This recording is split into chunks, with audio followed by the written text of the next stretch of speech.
رسول اللہ صلی اللہ علیہ وسلم کی پہلی احادیث آپ کے سامنے رکھی تھی کہ جب بندہ گھر سے نکلتا ہی ہے وضو کر کے تو تشبیک نہ کرے، چونکہ وہ حالت نماز میں ہے۔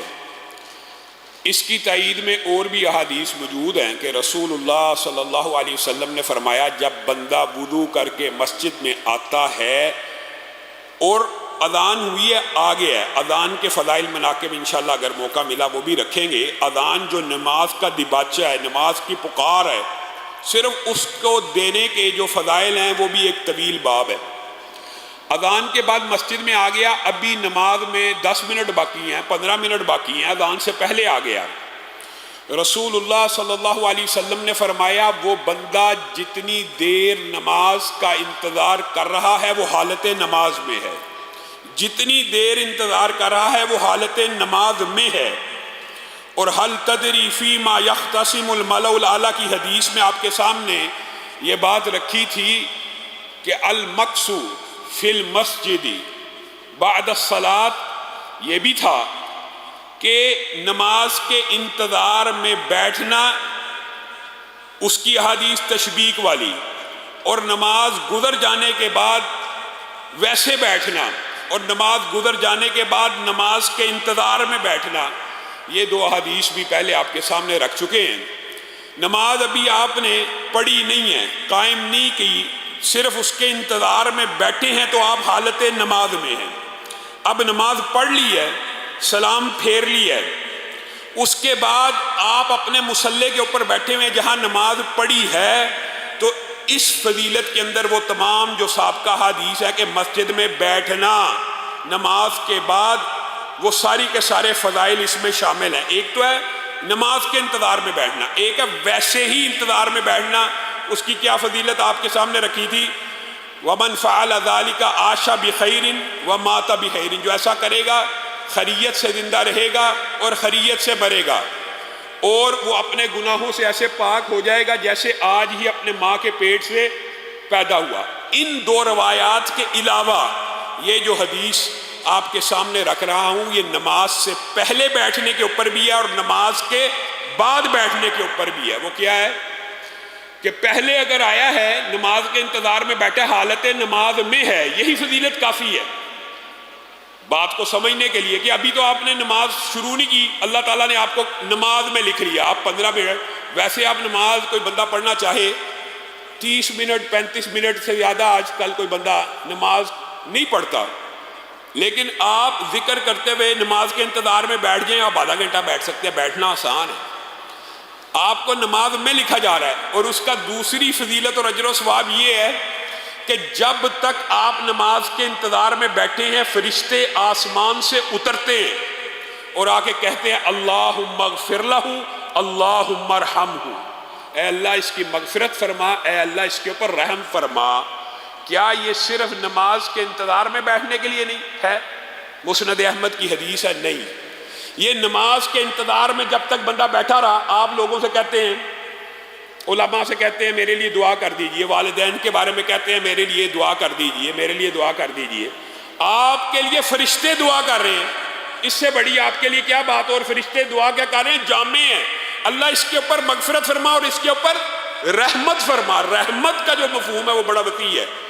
رحمت پوری زندگی کا احاطہ کیے ہوئے ہے، زندگی کا ہر معاملہ، ہر مصیبت، چھوڑ دو بیٹا بیٹھ جاؤ بیٹھ جاؤ، مشکل کا احاطہ کیے ہوئے ہے، ہر مصیبت کا احاطہ کیے ہوئے ہے، جتنی بھی آپ کو زندگی کے اندر مشکلات آنی ہیں، پریشانیاں آنی ہیں، وہ رحمت کی دعا کی وجہ سے جو کوئی مسئلہ آپ کا ہے وہ حل ہو جانا ہے، کسی کے پاس جانے کی ضرورت نہیں، مسجد میں آئیے، نماز کے انتظار میں بیٹھ جائیے، فرشتے آپ کے لیے مغفرت کی دعا کر رہے ہیں، رحمت کی دعا کر رہے ہیں، اور یہ صرف نماز سے قبل کے لیے نہیں ہے۔ مسند احمد کی جو حدیث ہے اس کے اندر یہ بات بھی شامل ہے کہ جو بندہ نماز کے بعد اپنے مصلی کے اوپر بیٹھا رہتا ہے اس کے لیے بھی فرشتے یہی دعا کرتے رہتے ہیں، اللہ تعالیٰ اس کی مغفرت فرمائے اور اللہ تعالیٰ اس کے اوپر رحمت فرمائے، یہاں تک کہ وہ اپنی جگہ سے اٹھ نہیں جاتا۔ یہاں پہ محدثین نے یہ بات سمجھانے کی کوشش کی ہے، اگر سلام پھیر کر اٹھتا ہے اس نیت سے کہ میں جگہ بدل کے مسجد ہی میں بیٹھا ہوں تو بھی اس کو نماز کے اندر کا ثواب مل جائے گا، لیکن اٹھا اس نیت سے ہے کہ میں گھر جا رہا ہوں، تو پھر گھر جانے تک کی جو حدیث آپ نے سنی ہے کہ وہ حالت نماز میں ہے، گویا جب گھر جانے کی طرف چل پڑا اس کے لیے یہ فرشتے مغفرت کی اور رحمت کی دعا نہیں کریں گے۔ کس کے لیے کریں گے؟ جو نماز کے بعد کچھ دیر بیٹھ جائے گا، چاہے ضروری نہیں ہے کہ اسی جگہ پہ بیٹھ جائے، چند قدم پیچھے ہو سکتا ہے، چند قدم آگے ہو سکتا ہے، کچھ پیچھے جا کے بیٹھ سکتا ہے، لیکن اس ثواب کے حصول کی نیت سے بیٹھے کہ میں نماز کے بعد اس نیت سے بیٹھ رہا ہوں۔ اللہ، میں نے رسول اللہ سے یہ سنا ہے کہ جو بندہ نماز کا سلام پھیرنے کے بعد بھی نماز والی جگہ پہ یا مسجد میں بیٹھا رہتا ہے، اس کے لیے فرشتے مغفرت کی اور رحمت کی دعائیں کرتے ہیں، اس لیے میں اس جگہ کے اوپر بیٹھا ہوں، تو انشاءاللہ وہ اس اجر و ثواب کا مستحق ہو جائے گا۔ آگے چلیے، نماز با جماعت کے اعمال کے اندر ایک عمل یہ ہے کہ آپ جو جہری نمازیں اماموں کے پیچھے پڑھتے ہیں تو جب وہ سورۃ فاتحہ پڑھتے ہیں غیر المغضوب علیہم ولا الضالین، تو آپ کیا کہتے ہیں؟ آمین۔ رسول اللہ صلی اللہ علیہ وسلم کی صحیح حدیث میں یہ الفاظ موجود ہیں کہ آمین کہا کرو۔ ہمارے بعض بھائی امام ولا الضالین چاہے جتنی مرضی اونچی کہہ رہا ہو، ترتیب سے کہہ رہا ہو، اور اس کی خواہش ہو کہ لوگ آمین کے، لوگ نہیں کہتے۔ آمین کہنے سے کتنی کو محنت لگتی ہے؟ کوئی محنت نہیں لگتی، اور آمین ہر صورت کہنا چاہیے، بلکہ رسول اللہ صلی اللہ علیہ وسلم نے کہا تھا آمین کہا کرو۔ یہ کلی طور پہ کہہ رہا ہوں کہ یہودی اس آمین کے لفظ سے چڑ کھانا شروع ہو گئے، یہودی آمین کے لفظ سے چڑ کھا رہے ہیں، اور یہودیوں کو تمہاری آمین سے چڑ ہو رہی ہے، یعنی یہودیوں کے لیے آمین کا لفظ باعث اذیت ہے۔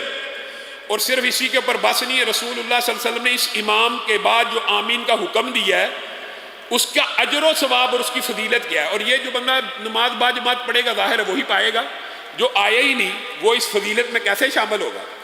رسول اللہ صلی اللہ علیہ وسلم نے فرمایا جس کی آمین فرشتوں کی آمین سے موافقت کر جائے، گویا جب امام ولا الضالین کہتا ہے تو فرشتے بھی آمین کہتے ہیں، آپ بندے ہو کے آمین نہیں کہتے، فرشتے بھی آمین کہتے ہیں، اور جس کی آمین فرشتوں کی آمین سے موافقت کر جائے، اس سے کیا مراد ہے؟ اس سے محدثین نے اس بات کی تشریح بھی کی ہے۔ ایک تو یہ کلی عام فہم بات ہے، آپ نے آمین کہی، فرشتے آمین کہہ رہے ہیں، آپ بھی آمین کہہ رہے ہیں، گویا انہوں نے بھی کہی آپ نے بھی کہی، یہی موافقت ہے، یہی موافقت ہے، وہ بھی آمین کہہ رہے ہیں، آپ بھی آمین کہہ رہے ہیں۔ یا موافقت سے مراد یہ ہے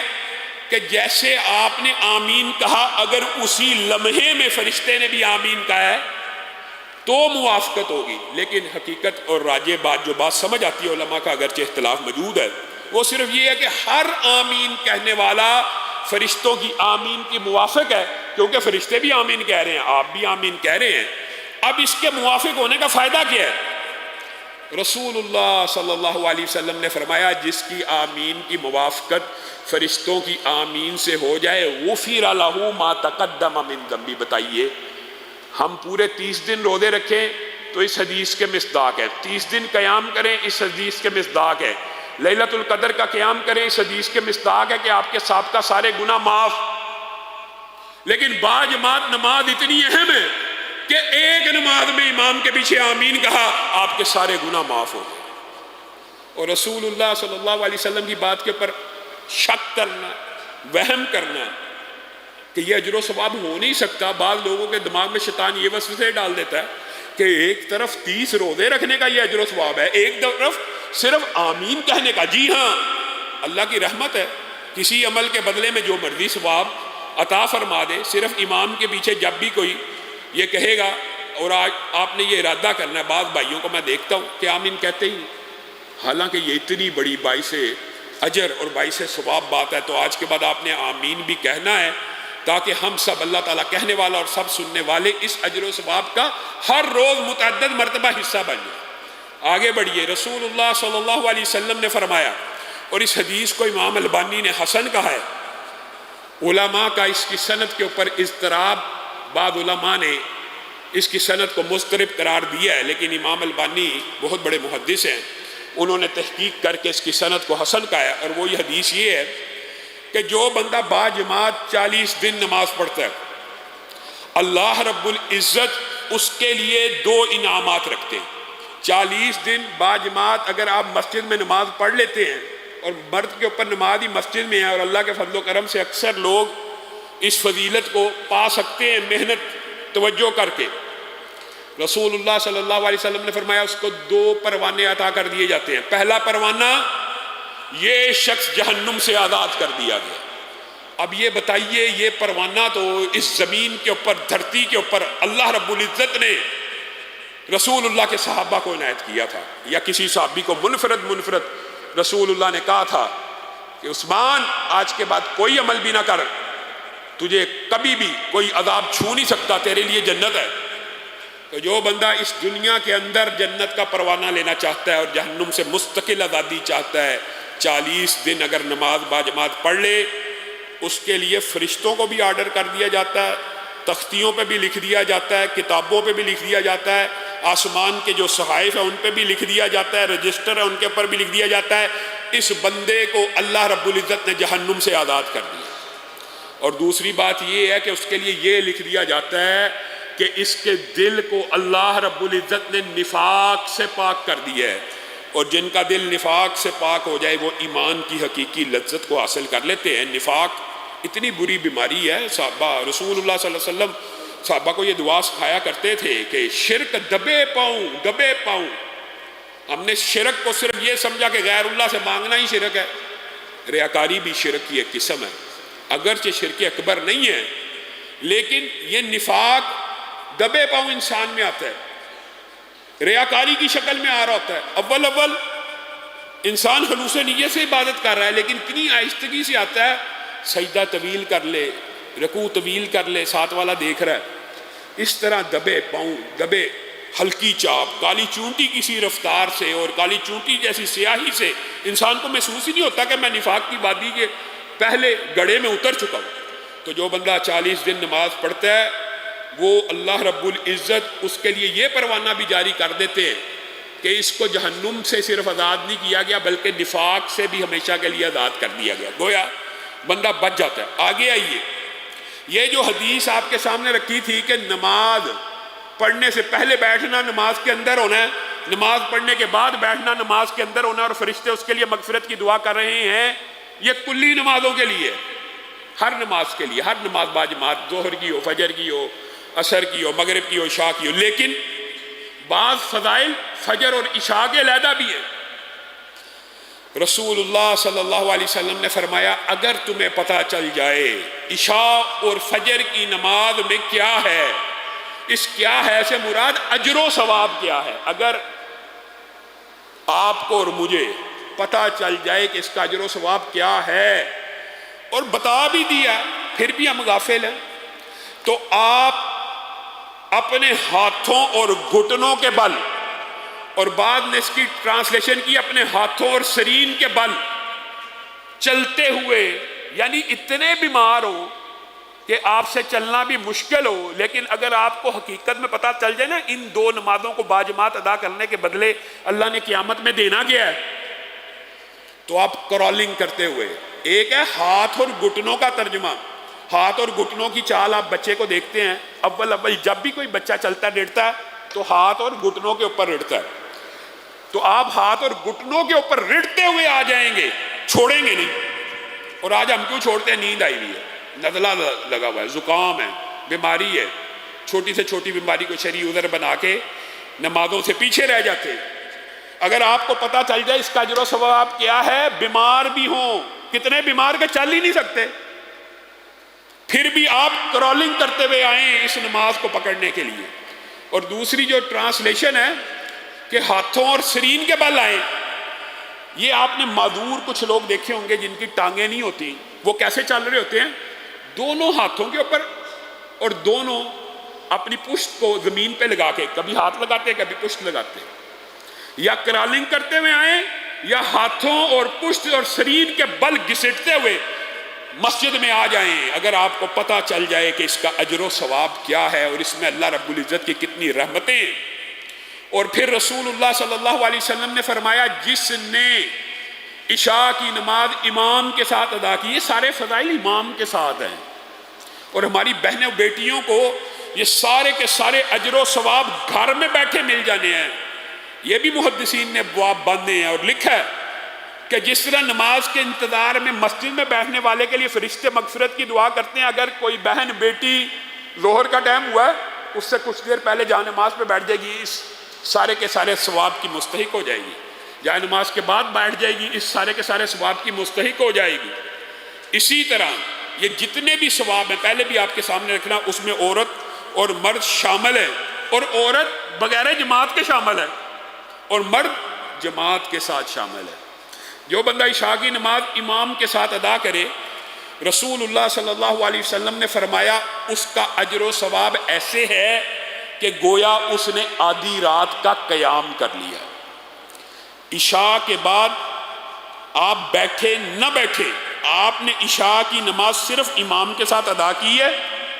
آپ کے نامہ اعمال میں آدھی رات کا قیام لکھ دیا گیا ہے۔ یہ کتنی بڑی خوشخبری ہے، آدھی رات کا قیام۔ اور پھر حدیث میں یہ آتا ہے پھر جس نے فجر کی نماز باجماعت ادا کی، یہاں محدثین کے مابین ٹرانسلیشن میں اختلاف ہے۔ ایک پہلے ترجمہ سنیے، جس نے فجر کی نماز باجماعت ادا کی اس نے پوری رات کے قیام کو پا لیا۔ محدثین ابن خزیمہ اس بات کے قائل ہیں کہ یہ اکیلی فجر کی نماز باجماعت ادا کرنے کی فضیلت ہے۔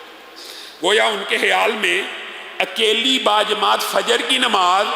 عشاء کی اکیلی باجماعت نماز سے افضل ہے، لیکن محدثین کا جو راجح قول ہے اور جو بات ہمیں بھی سمجھ آتی ہے یا جس کی طرف میرا ذاتی بھی رجحان ہے وہ یہ ہے کہ اس حدیث میں جو فجر بعد جماعت کی فضیلت ہے وہ صرف اس شخص کے لیے ہے جس نے رات کی عشاء کی نماز بھی باجماعت ادا کی ہو۔ اور یہ دیگر احادیث سے بات پتہ لگتی ہے اور سمجھ آتی ہے کہ واقعی راجح موقف یہی ہے۔ البتہ ہاں بعض محدثین اس بات کی طرف گئے ہیں کہ اکیلی فجر کی نماز باجماعت ادا کرنے کی فضیلت پوری رات کے قیام کی ہے، لیکن دیگر احادیث میں لائی جائیں تو دیگر احادیث میں عشاء اور فجر کا ایک ساتھ تذکرہ بھی موجود ہے۔ رسول اللہ صلی اللہ علیہ وسلم نے فرمایا جس نے فجر کی نماز باجماعت ادا کی اور عشاء کی نماز باجماعت ادا کی اس نے پوری رات کا قیام حاصل کیا۔ اور رسول اللہ صلی اللہ علیہ وسلم نے یہ بھی فرمایا جس نے عشاء کی نماز باجماعت ادا کی اس نے آدھی رات کا قیام، اور جس نے فجر کی نماز ادا کی اس نے پوری رات کا قیام حاصل کیا۔ ایک ہی حدیث میں بھی لفظ دونوں کے موجود ہیں۔ گویا ساری احادیث اگر ملائی جائیں تو آدھی رات کا قیام عشاء سے ملتا ہے اور آدھی رات کا قیام فجر سے ملتا ہے۔ اور اگر امام ابن خزیمہ کا موقف دیکھا جائے تو ایک اکیلی فجر کی نماز باجماعت ادا کرنے کے اوپر بھی پوری رات کے قیام کا اجر و ثواب، یہ مفہوم بھی حذف کیا جا سکتا ہے، لیکن حقیقت میں یہ اجر و ثواب اسی کو ملنا ہے جس نے عشاء کی نماز امام کے ساتھ ادا کی اور فجر کی نماز امام کے ساتھ ادا کی۔ اس کا اجر اور ثواب متفق کا یہ ہے، اس کے اوپر تو کوئی اختلاف نہیں ہے کہ یہ بندہ صرف عشاء کی نماز ادا کر کے گیا ہے باجماعت اور فجر کی نماز ادا کر کے گیا ہے باجماعت، رات کو اس نے کوئی تہجد نہیں پڑھی، کوئی قیام نہیں کیا، لیکن اللہ رب العزت نے اس کے نامہ اعمال میں ساری رات کا قیام لکھا ہوا ہے۔ ساری رات یہ کھڑا ہی رہا، ساری رات کھڑا رہا۔ اور حضرت عمر کا اور حضرت علی کا صحیح سند سے ایک قول موجود ہے، ایک جیسا۔ کیسے یہ صحابہ تھے، انہوں نے رسول اللہ صلی اللہ علیہ وسلم سے دین سیکھا، سمجھا رہے ہیں لوگوں کو۔ حضرت عمر نے کہا پوری رات کے قیام سے بہتر ہے، پوری رات کے قیام سے بہتر ہے، رات کو آباد کرنے سے بہتر ہے کہ تم عشاء کی نماز باجماعت ادا کرو اور فجر کی نماز باجماعت ادا کرو، بس۔ اور حضرت علی نے بھی یہی کہا کہ میرے لیے یہ پسندیدہ اور محبوب ہے کہ میں عشاء کی نماز باجماعت ادا کروں اور فجر کی نماز باجماعت ادا کروں ان لوگوں سے جو ساری رات قیام کرتے ہیں، نہ فجر جماعت کے ساتھ پڑھی ہے نہ عشاء جماعت کے ساتھ پڑھی، کیا فائدہ؟ یہ صحابہ کے اقوال ہیں صحیح سند کے ساتھ۔ اور اگر آپ فجر کی، اور یہی میں نے آپ کو کہا تھا، دو نمازیں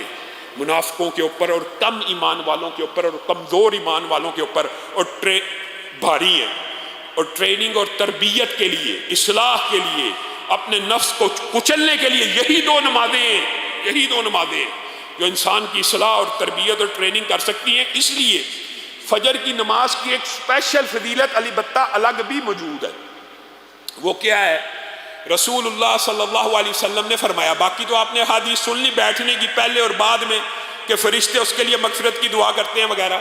یہاں پہ رسول اللہ صلی اللہ علیہ وسلم نے صرف فجر کی نماز کے بعد بیٹھنے کی بھی ایک بات کی ہے، اور اس کے بارے میں 4 باتیں کی ہیں۔ 4 جو بندہ فجر کی نماز پڑھنے کے بعد باجماعت مسجد میں بیٹھ گیا، اپنے مصلی میں بیٹھ گیا، آپ کو بتایا کہ اجازت ہے تھوڑا چل کے پیچھے بیٹھ جائے، آگے بیٹھ جائے اس نیت سے کہ فرشتے میرے لیے درود بھیجیں۔ فجر کی نماز کے بعد بیٹھ گیا، فرشتوں نے درود تو بھیجنا ہی ہے لیکن اضافی کچھ فضائل ہیں، وہ کیا ہیں؟ پھر سورج طلوع ہونے تک وہاں بیٹھا رہا، اللہ کا ذکر کرتا رہا یا اللہ کا ذکر سنتا رہا۔ کلاس ہو رہی ہے کسی مسجد میں قرآن کے ترجمے کی، وہاں پہ لوگ اللہ کا ذکر کریں، یا سنتا رہا یا کرتا رہا۔ تو رسول اللہ صلی اللہ علیہ وسلم کی پہلی جو روایت ہے وہ یہ ہے کہ طلوع آفتاب ہو گیا، پھر اس نے 2 رکعت نماز کو ادا کیا، فجر کے بعد مسجد میں بیٹھا رہا، اللہ کا ذکر کرتا رہا یا سنتا رہا، یا اس نیت سے بیٹھا رہا کہ میں حالت نماز میں ہوں، کبھی زبان چل رہی ہے کبھی نہیں چل رہی، لیکن بیٹھا میں مسجد کے اندر ہی، واش روم جا سکتا ہے، آ سکتا ہے۔ طلوع آفتاب ہو گیا، اس کے بعد اس نے صرف کیا کیا؟ 2 رکعتوں کو ادا کیا۔ پہلی روایت کے الفاظ ہیں، رسول اللہ صلی اللہ علیہ وسلم نے فرمایا گویا اس نے حج اور عمرے کو ادا کر دیا۔ دوسری روایت کے الفاظ ہیں، گویا جو حج اس نے ادا کیا اور عمرہ اس نے ادا کیا، اس کا اجر و ثواب تامہ 3 مرتبہ کہا، پورے کے پورے حج کے ثواب کے ساتھ لوٹا، پورے کے پورے عمرے کے ثواب کے ساتھ لوٹا۔ تیسری روایت کے الفاظ ہیں، گویا اس نے ایسا حج کیا، ایسا عمرہ کیا جو اللہ رب العزت نے قبول کر لیا۔ اب انسان حج عمرہ تو کرتا ہے، نماز تو پڑھتا ہے، لیکن کیا کوئی گارنٹی ہے کہ قبول ہوگی؟ گارنٹی یہ نہیں ہے، لیکن یہاں پہ رسول اللہ گارنٹی دے رہے ہیں کہ جو فجر کی نماز پڑھنے کے بعد مسجد میں بیٹھا رہا اور طلوع آفتاب کے بعد 2 رکعتوں کو ادا کیا، حج و عمرے کا ثواب ہے، پورا ہے پورا ہے پورا ہے، اور مقبول حج اور عمرے کا ثواب ہے۔ 3 باتیں اس میں۔ اور چوتھی روایت کیا ہے؟ رسول اللہ صلی اللہ علیہ وسلم نے کہا جس نے یہ عمل کیا اس نے اسماعیل پیغمبر کی اولاد میں سے 4 غلام بیٹوں کو آزاد کر دیا۔ اب مجھے بتائیے، ایک غلام کو آزاد کرنے کا جو اجر و ثواب ہے وہ کیا ہے؟ ایک غلام اگر کوئی بندہ آزاد کرے نا تو رسول اللہ صلی اللہ علیہ وسلم نے فرمایا اس کے ہر جز، اس کے ہر عضو کے بدلے میں تیرا ہر عضو جہنم سے آزاد ہو جاتا ہے۔ جس نے صرف 2 رکعتیں پڑھی اس نے پیغمبر اسماعیل کی اولاد، اور یہ پیغمبر اسماعیل کی اولاد کے غلام بیٹے کیوں کہا؟ کیونکہ زمین کی پشت کے اوپر ابراہیم و اسماعیل سے اعلیٰ نسل کسی کی نہیں ہے۔ یہ ان کی نسل کے اگر 4 غلام ہوں اور وہ غلام بن جائیں، آپ ان کو آزاد کروائیں، جو اجر و ثواب اور فضیلت ان کو آزاد کروانے کی ہے، یہ فجر کے بعد اشراق کی صرف 2 رکعتیں پڑھنے کی فضیلت ہے اللہ رب العزت۔ اور یہ بات یاد رکھیں، یہ یہاں پہ حدیث میں کہیں نہیں ہے کہ ہر روز یہ کریں۔ آپ یہ چھٹی کے جو دن ہوتے ہیں ان میں سے ایک دن مختص کر لیں، مہینے میں 4 دن مختص کر لیں، مہینے میں 2 دن مختص کر لیں، مہینے میں 1 دفعہ تو کم از کم یہ عمل کر لیں تاکہ اتنے زیادہ اجر و ثواب کے مستحق بن جائیں۔ اللہ تعالیٰ کہنے والے کو اور سب سننے والوں کو اس اجر کو حاصل کرنے کی توفیق عنایت فرمائے اور یہ ہماری عادت کا حصہ بنائے۔ سبحان ربک رب العزت عما یصفون وسلام علی المرسلین والحمد للہ رب العالمین۔